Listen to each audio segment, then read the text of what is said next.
Hello everybody, Big Seven here, back for another AFL SuperCoach video, and the team is in absolute shambles. I scored 2,210, I went down 233 ranks, so I'm now sitting just inside the top 500, and it only seems like a few weeks ago where I was eyeing off a potential top 10 finish if everything went right. Now it seems like I'm going to be struggling to stay in the top 1,000. So that's the goal from here. Down to one trade and dealing with some absolute carnage. We had 4 buy rounds this year, round 12, 13, 14, and 15. It seems like I've had 4 weeks of buys and then 1 week of a good team, and now my team is on buy for the rest of the year. So I will go into the side. I made one trade last week. That was the advertised Bailey Smith to Zach Butters trade. And that looks like it could be awful as well because Zach Butters sat out the last quarter of the... I'll just revert back to what it was. So yeah, Zach Butters sat out the final quarter of the Blues game. Potentially has a groin injury, so that's some awful luck. Realistically, though, I didn't have anyone else I really wanted to bring in. I needed to bring in a forward, so if Seamus Mitchell had have played, then I would have had the option to get a Luke Ryan, but I probably would have gone for Butters anyway. And I did see Butters as a step ahead of McRae, who's probably a step ahead of Daniel, who is a step ahead of every other forward. So it's just unfortunate timing, I'm afraid, getting in Zach Butters for a sub-100 score, and he could potentially miss this week, could potentially miss longer. And so only making that one trade, I do have a bunch of other issues. Tom Green looks like he's going to be out for a few weeks with a hamstring. Darcy Cameron, don't know what his status is going to be. Hopefully plays this week. Josh Dunkley as well, missed last week. Hopefully Dunkley and Cameron return this week. But it's still absolutely carnage, unfortunately. So Zach Butters potentially out. With all the carnage last week, I decided I could have used my last trade, but I thought it'd be valuable. One, to get a better time frame on Darcy Cameron.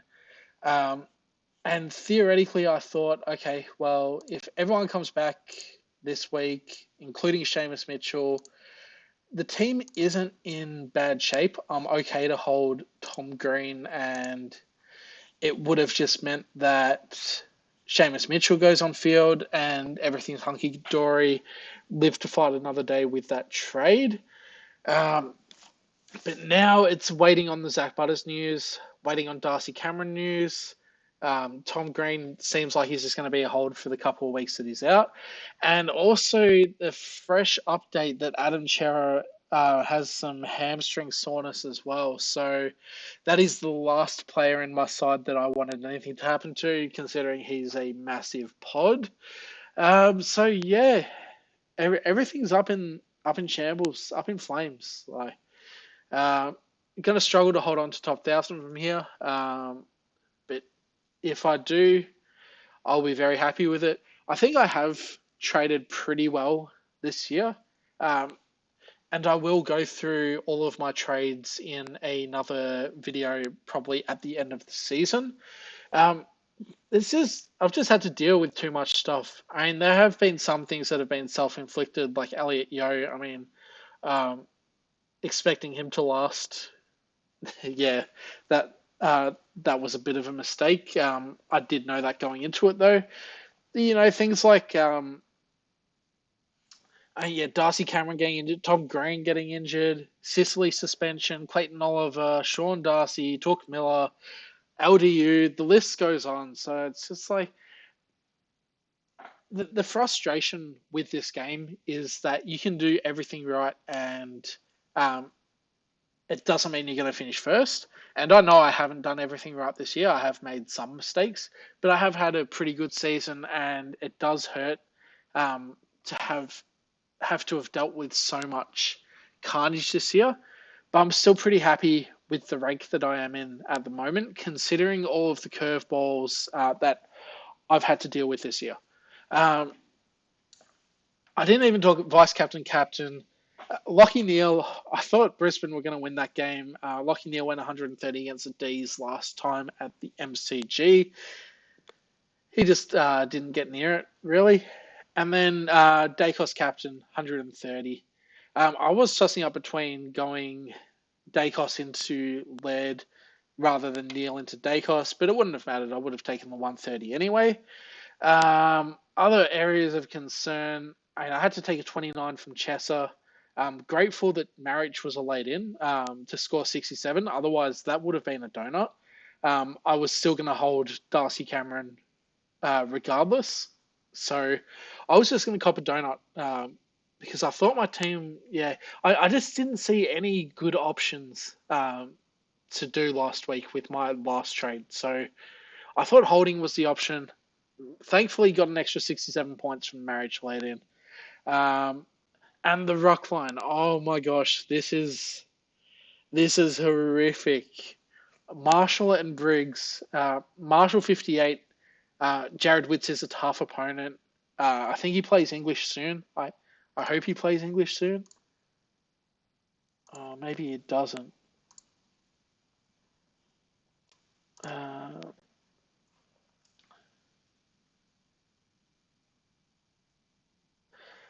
That's right. Yeah, they played Gold Coast semi recently. So Essendon, GWS, Richmond, Hawthorn, West Coast. I'm very afraid of Tim English. I can't watch Dogs games, unfortunately, because I'm going against English, I'm going against McRae, I'm going against Liberatore. Tim English went 173 last week. I don't have any path to get him in. Need me to use my last trade, so death riding him. But yeah, he went 170 last week, and my ruck line combines for 130. Like, seriously, like I know I can kind of forgive Marshall a bit because he did have to play against Melbourne's rucks last week, so he played against the two rucks, something like 95% game time in that, so maybe he was a bit spent from that. But still, it's a painful watch not having the big man English. Also saw Sean Darcy go down, which even as a non-owner, hate to see that. I was recommending him a couple of weeks ago, so apologies if you did get onto that. And then Briggs, I'm not sure what to make of it because I didn't really see that game. In theory, that should have been a good matchup for him, but it wasn't. Apparently, looked a bit gassed. Not sure if it's true or not. As long as he can go like 90 to 100 from here, that'll be fine. If I'm really desperate to get rid of him, I don't have to get a rock, thankfully. I can use DPP swings to put Darcy Cameron into that rock spot, assuming, of course, Darcy Cameron is fine and I don't have anything else that I have to deal with. That seems like a long shot, so I'm pretty much stuck with Briggs. He comes up against Gold Coast now, which I just said is a tough rock matchup, so I'm expecting to go down in the ranks once again, unfortunately.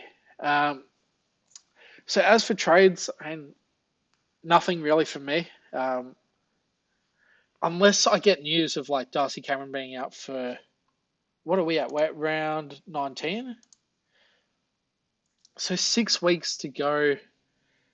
If Darcy Cameron was to be out, I could still kind of cover because I've got Dunkley in there.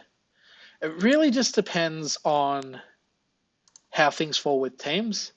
Matt Johnson, as long as he can score 70s, Seamus Mitchell can score 70s, I think I'll take that as cover. I would need to have a probably a season-ending injury, and then I would trade that player out, I think is how I'm going to approach it. So yeah, that sums up my team. Um, and really, the only trade out targets, I think, the trade out players are people that are injured. I'm not sure who I would trade in at this point. Yeah, you'd love to have English, obviously. James Sicily, that's the other real talking point. Because he was the one I was hoping I'd be able to get in at some point, and he dropped an absolute stinker against North Melbourne. Got a forward tag from Eddie Ford. Also, didn't help that Hawthorn won that game, and it was a pretty convincing result. So less ball down in the North Melbourne backline. I will back him to return back to his form, um, especially with that St Kilda matchup coming up.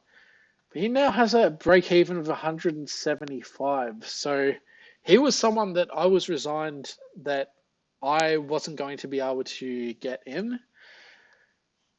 If by some miracle he can drop a couple of poor ones, realistically, I'd want to get him next week. And who would I be trading out to get him anyway? I'm not sure. Maybe if Chero was out for 3 or 4 weeks and Sicily drops a stinker next week, then maybe I would get Sicily in for that Saints matchup.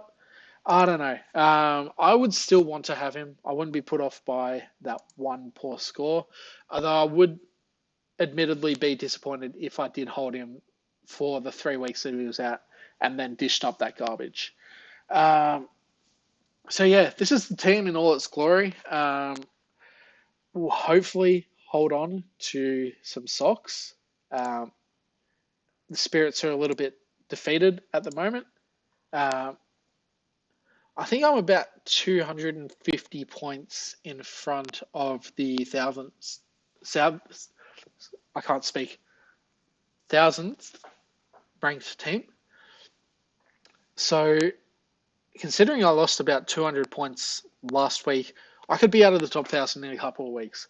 So the only thing I can do is I'm not a religious person, so I'm not even going to say pray because, I'm not religious at all. All I can do is hope that some of my players that are in that have been injured. Dunkley's supposed to come back this week. Hopefully, Darcy Cameron comes back. If Chera and Butters miss, then hopefully they are only 1 week injuries. But yeah, it's looking pretty dire, unfortunately, for me at this stage. So vice captains and captains, I'll touch on that. Essendon and the Dogs. Nothing wrong with going the Bont. Richmond Hawthorn, probably not. The Blues and West Coast. Oh man, so seeing that Chera news, he would have been a brilliant vice captain this week against West Coast. I didn't even think about that. Oh, that is so frustrating. I wouldn't bother going Doherty. If you had Walsh, then maybe. I think Walsh is a good VC shout. Brisbane against the Cats. Would I want to go Dunkley or Neil? Probably not. Fremantle against Sydney. If you somehow have Luke Jackson, then he's a good option. Could go Errol, actually. Fremantle mids, they concede quite a bit. Yeah, third easiest matchup against midfielders, which is Errol, basically. So, could be worth a punt. I'm just looking through my side now. It's just like, who do I have that's good? Like, as a captain option. You got Port Adelaide against Collingwood. Port Adelaide tried and failed to tag Dacos last time. Butters, it seems like he might not even get up for that match. GWS and Gold Coast, that's a no. Melbourne against Adelaide. Petrarca, I can't captain him or vice captain him because he's playing forward. Laird as well. He's dealing with an AC joint injury. So I think he's the one that's most likely to play out of my brigade of injured faults. But still, no confidence in the captain. Dawson, I never managed to captain him at the right time. And then you've got St Kilda against North Melbourne. Do I really trust Sinclair? No. Do I trust Marshall? No. So I've basically gone through all of those and I've just ruled out pretty much every player. So what do I do in that instance? I just pick the best of the best. Bontempelli, I guess, vice captain, Thursday night or Friday night. Don't bother watching that game because I don't want to watch Tim English and Liberatore and McRae dominate. So I think, yeah, Bont vice captain. And who would be the captain? I don't know. Maybe I would just stick it on Errol. What's his scoring been like?